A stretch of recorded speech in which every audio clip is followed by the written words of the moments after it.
Have you ever just felt fake? I don't know about you, but sometimes I just step back and take a look at my faith and think, man, it's just so fake. I fail, I fall into the same temptations, I put on a mask. People think my relationship with God is better than it really is. I turn my faith into rules while neglecting actual time with God. I imagine if you're a follower of Jesus, you can relate. Or maybe I'm alone on this. Maybe you don't know what it's like to be good at doing a lot of stuff for Jesus and yet feel really far from Him. But why do we feel this pressure to be perfect? So much so that we put on a mask when we come to church. Well, in the Sermon on the Mount, Jesus' standards for His followers are pretty high, kind of like the idea to love your enemies. But He tops it off with this statement, "But you are to be perfect, even as your Father in heaven is perfect." What? This is probably when some of the disciples started to walk off. I mean, who can be perfect like God is perfect?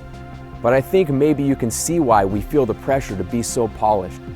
But trying to be perfect on your own is just going to make you fake.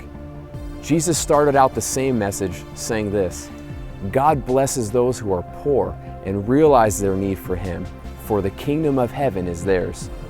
Even though being perfect is a real standard held up by Jesus, it's like He's saying you'll never do it on your own. You're never going to wake up one morning, try really hard on your own, and succeed in living up to God's standards. If you can't admit that you fail daily and honestly say, "You know what? I fail and I need Jesus every day," then you're going to start to smell fake.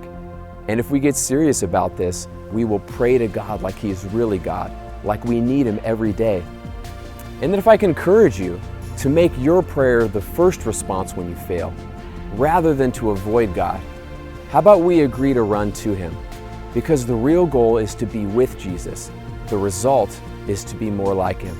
So let me leave you with this question to think about.